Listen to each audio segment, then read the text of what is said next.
Hello, everyone. I'm Amber, and I'd like to share a story about my mother-in-law's behavior toward me and how I handled the situation. My mother-in-law, Patricia, has always been quite curious about my inheritance. Since I married her son, Raymond, she's frequently asked, "Amber, when will you receive your inheritance? I heard it's around $35 million. Just think of the luxurious life we could have with that kind of money. It's taking forever to process, isn't it?" Her persistent inquiries revealed her keen interest in my finances. Initially, I naively shared details about my inheritance, a decision I now regret. Following that, Patricia became overly friendly and her constant questioning began to wear on me. My husband, Raymond, and my father-in-law, Gary, would often reprimand her. "Patricia, you need to stop bothering Amber about her inheritance," they'd say. "It's irrelevant when or if she receives it. It's none of our business." Raymond even pointed out, "Mom, you're being incredibly rude and irritating to Amber. We're doing well financially and even supporting you and Dad. What more could you possibly want?" Yet Patricia continued to dream aloud of a more extravagant lifestyle, suggesting we could move from our current home into a mansion. Her fixation on my finances was evident. In an attempt to shift the conversation, I joked, "Who knows if I'll ever receive that inheritance? The process is complicated, and for all you know, I might have made the whole thing up." Everyone laughed at my remark. Everyone except Patricia, who shot me a stern look, clearly upset. After that incident, Patricia's attitude toward me changed drastically. She became openly hostile and insulting, revealing her greed and how deeply my words had affected her. Her behavior escalated, showcasing a surprising level of animosity once she realized I might not be as wealthy as she had imagined. A turning point came one day while Raymond and Gary were away. I found myself alone with Patricia in the kitchen, where she regarded me with disdain. With an air of urgency, she demanded that I follow her to her room, signaling the start of an unexpected and challenging confrontation. "We need to talk in private," she insisted, and her insistence only piqued my curiosity while making me uneasy. A thought flickered through my mind, connecting her urgency to a potential postnuptial agreement. Though I wasn't entirely sure why that notion lingered, I was determined not to be left in the dark. I followed her into her room, and to my surprise, Patricia locked the door behind us. Gripping the keys tightly, she demanded, "Amber, you're staying in here until you sign these papers." I was taken aback, struggling to understand her motives and the severity of her actions. With an intensity that left me uneasy, Patricia explained that she wanted me to sign a post-nuptial agreement prepared by a lawyer. This document was designed to ensure that I would have no financial claims against Raymond in the event of a divorce. I was stunned and couldn't fathom why she would assume that Raymond and I would ever part ways. Despite my protests and disbelief at her insinuations, Patricia remained unyielding, insisting that she had everything under control and implying that she would play a significant role in our future. Reluctantly, I began to read the document, curious about its stipulations and the extent of its demands. The agreement was strict, stating that in the event of a divorce, neither Raymond nor I would have any financial claims on each other, effectively denying alimony and any division of assets. This meant we could only retain what was individually in our names. The terms were shocking and ignited a wave of anger within me. I confronted Patricia, questioning the necessity and suddenness of such a document. We had never discussed any prenuptial or postnuptial agreement before, and her actions seemed to suggest deeper issues and intentions. This situation had escalated far beyond simple family dynamics, revealing a complex web of motives and potential conflicts. Patricia's true colors emerged as she confessed that she had initially welcomed me to the family under the assumption that I would inherit $35 million, which would eliminate the need for a prenuptial agreement for her son. Now, she accused me of lying and called me a gold digger, claiming I was a financial burden to Raymond. She insisted I sign the prenup to protect his assets, all while plotting our separation. It became painfully clear that Patricia's silence about a prenup all these years stemmed from her hope of benefiting from my supposed inheritance. Upon discovering that the inheritance might be a mirage, she aimed to strip me of any future claims to Raymond's assets. Her manipulative plan was evident: to fabricate a narrative or create a scenario that would push Raymond toward divorce, favoring a wealthier match to secure a luxurious life for her family. Patricia's disdain was palpable as she insisted that Raymond deserved better than to marry someone without a significant inheritance, completely disregarding the love and bond we shared. Her vision was clouded by greed, seeing me only as an obstacle to her fanciful lifestyle. Her words, a mixture of fury and revelation, struck me deeply. I had always felt an underlying tension between Raymond, Gary, and Patricia, but her blatant greed and disregard for the sanctity of our marriage were shocking. This encounter revealed her willingness to sacrifice her son's happiness for material gain, a realization that only deepened my gratitude for having no inheritance to tie me to her expectations. Determined not to let Patricia's manipulations dictate my choices, I stood firm against signing the post-nuptial agreement she waved in front of me. If Raymond believed such an agreement was necessary, I insisted it should be a mutual decision made with proper legal counsel, not a unilateral demand from his mother. I was resolute, fully aware that she might try to keep me from leaving without acquiescing, but I was prepared to confront her, armed with the truth and the integrity of my relationship with Raymond. Patricia seemed to revel in the control she wielded over me, reminding me that Raymond and Gary wouldn't return from their fishing trip for a while. She leveraged my work responsibilities against me, knowing I was desperate to return to my duties. Frustrated, I demanded the keys, eager to escape her grasp. But then, she escalated the situation, painfully grabbing my hand and hurling cruel accusations at me, calling me a gold digger among other insults. My anxiety soared as her grip tightened and her screams filled the air, drowning out my boss's persistent calls for my return to work. Feeling trapped and overwhelmed by Patricia's intimidation and the pressure of my pending responsibilities, I reluctantly signed the document she presented, watching her satisfied smirk grow wider. As soon as she released me, I dashed from the room the moment she unlocked the door, locking myself in another room to find solace and safety. Once alone, I took a deep breath, trying to calm my racing heart and process what had just happened. I reached out to my boss and explained the ordeal with Patricia. She was incredibly understanding and supportive, appalled by Patricia's behavior. She kindly offered me the day off to recover from the distressing incident. Determined to document the physical evidence of Patricia's aggression, I photographed the bruises on my arm, stark reminders of how far she would go. As I reflected on her actions, my frustration and anger mounted. I knew she needed to face consequences for her behavior.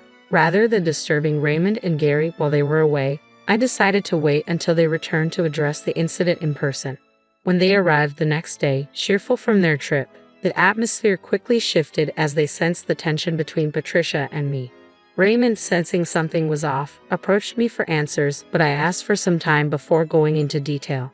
Seizing the moment, Patricia quickly engaged Raymond in conversation, presumably to discuss the prenup, oblivious to the confrontation that had occurred in their absence. We were on the brink of a revelation, each of us holding pieces of a story that had yet to unfold.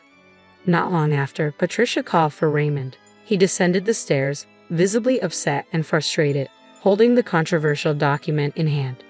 "What's this all about, Dad? Did you know about these papers?" he demanded, referring to the post-nuptial agreement his mother had orchestrated. Gary, taken aback, genuinely knew nothing of the scheme. "What papers are you talking about, Raymond? What post-nup?" he asked, bewildered by the sudden tension. "It's a ridiculous post-nup Mom cooked up for Amber and me," Raymond explained, clearly finding the entire situation absurd and unjustifiable. Gary immediately clarified, "Raymond, I'm completely out of the loop here. I have no idea what this is about." His confusion and surprise were palpable as he turned his gaze toward Patricia, seeking an explanation. Cornered, Patricia defended her actions under the guise of protection. "I'm doing this for your own good, Raymond. Your wife isn't going to bring anything but trouble. She's just after your money," Patricia accused, labeling Amber a gold digger and insinuating she had fabricated a story about an inheritance to ensnare Raymond. Shocked by his mother's harsh words, Raymond struggled to comprehend her twisted logic. "What does Amber's inheritance have to do with us?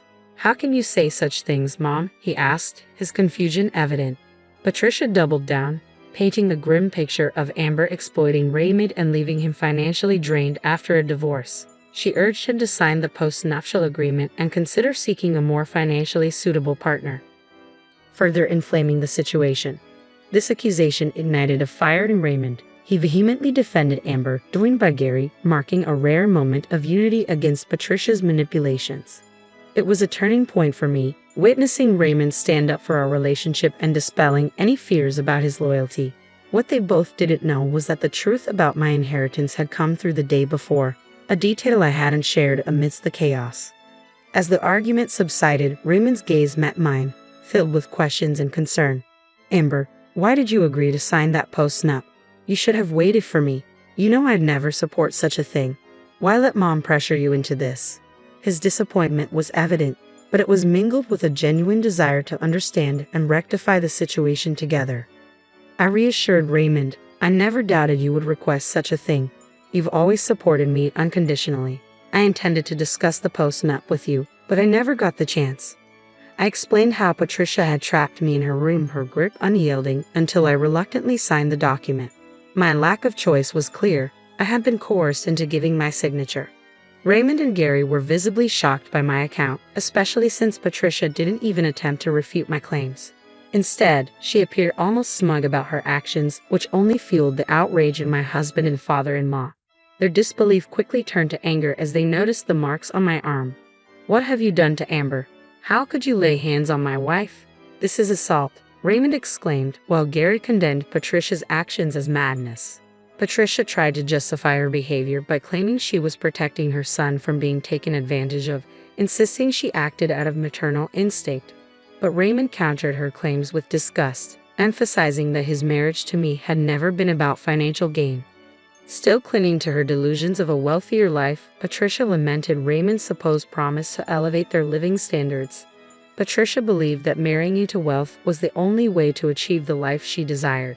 This assertion only deepened the divide, prompting Raymond and Gary to challenge her greed and her disregard for the values that truly mattered to them. The argument escalated as both men confronted her harmful actions, and gradually her obstinance began to crack under the weight of their unified stance. It became clear that she was realizing her actions had crossed a line far beyond what was defensible. Cornered and recognizing that Gary and Raymond were not on her side, Patricia resorted to tears, attempting to sway them with an emotional outburst. She cried, claiming her actions were for the betterment of the family and insisting she deserved a better life for all her sacrifices, including providing them with a home. She portrayed herself as the victim wronged by those she had sheltered. Raymond responded with a reality check, reminding her that their living arrangement was mutually beneficial. He highlighted that he and I were the ones financially supporting the household, not the other way around. Fed up with her manipulative tactics, he declared that they would move out and cease all financial support, signaling a drastic change prompted by her actions. Gary, too, had reached his limit. Years of enduring Patricia's greed had worn him thin, especially now that she had resorted to aggression and manipulation against me. Offering a lifeline, he suggested that he could leave with us, disassociating himself from Patricia's toxic behavior and affirming his support, not for her actions, but for us, his family by choice. Unfazed, Patricia mocked our ability to survive without her, predicting a grim future for us living in substandard conditions. Her taunts were meant to belittle and undermine our decision, banking on the assumption of our financial instability. It was then that I chose to reveal the truth, countering her bleak predictions with confidence. "Housing and supporting us won't be an issue," I calmly stated, challenging her narrative of financial doom. Still entrenched in her delusions, Patricia laughed off my assertion, labeling me a gold digger who was incapable of providing for Raymond and Gary without her. Her scorn was palpable, yet it was based on outdated information. I corrected Patricia's assumption. Far from the broke individual she had painted me to be, I was neither financially destitute nor a gold digger. My choice to remain silent about my financial status had been intentional, not a necessity. And it was time she understood the reality she had so grossly misjudged. In that moment, I revealed, "Actually, I'm quite well off thanks to the $35 million I have access to. While not all of it is liquid, there's more than enough to go around." The surprise in the room was palpable, especially for Patricia, who was clearly taken aback by this sudden shift in my financial narrative. Patricia, bewildered, challenged me, "But you said there was no inheritance. You lied." I responded, a bit wearily, "Patricia, your nagging was exhausting." I made a flippant remark about not having an inheritance without expecting it to unveil your true intentions. Honestly, I'm thankful for that joke now. It showed me who you really are. This revelation left Patricia scrambling, her mind racing for ways to mend our fractured relationship. She attempted to downplay her earlier hostility, laughing it off as she claimed, Oh, Amber, you trickster. We could have avoided so much misunderstanding if only you had told us earlier. I countered firmly. Really, Patricia? If I had clarified it was a joke, you wouldn't have pushed for that postnuptial agreement or tried to sabotage my marriage, would you? Her attempts to retract her actions, claiming she had gotten carried away and admitting her rudeness while tearing up the postnuptial agreement, were too little, too late. Patricia, it's clear now that you shouldn't concern yourself with my inheritance. Our relationship can't be mended so easily. If Raymond is still on board with moving out and cutting ties, I fully support that decision. This moment marked a turning point for me, emphasizing my independence and readiness to move forward without the strain of Patricia's manipulative tactics. I prioritized my well-being and my relationship with Raymond over any financial entanglement with her. Raymond made it clear, we're moving out, Amber. My mother's greed knows no bounds, and I refuse to let her exploit you any further. We'll leave by the end of the month, and Dad's coming with us. This decision was unanimous. Raymond and I had already begun house hunting and found the perfect place an hour away. Securing a house and planning a move within a month might seem daunting, but our financial stability made the process smooth and efficient. Gary decided to join us, ready to step into a new chapter of his life as he initiated divorce proceedings against Patricia. His decision came independently, driven by the events that had unfolded, and he filed for divorce within the same month we planned to move. Desperate and cornered, Patricia pleaded with us to reconsider, trying to elicit sympathy through tears and apologies. However, her financial predicament only compounded her woes.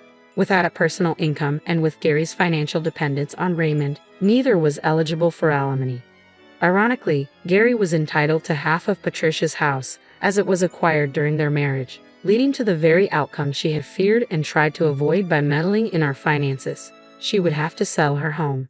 The divorce process dragged on for a year, marked by mandatory separation periods and Patricia's visible distress over her dwindling finances. She was forced to expedite the sale of her house for survival. After the divorce was finalized and their assets settled, Gary opted for a modest apartment, valuing his independence and wishing not to impose on our new life. We continued to support him financially, able to do so comfortably. While tumultuous, this series of events reinforced our family bonds, underscoring the importance of integrity, support, and the true value of relationships over material gain.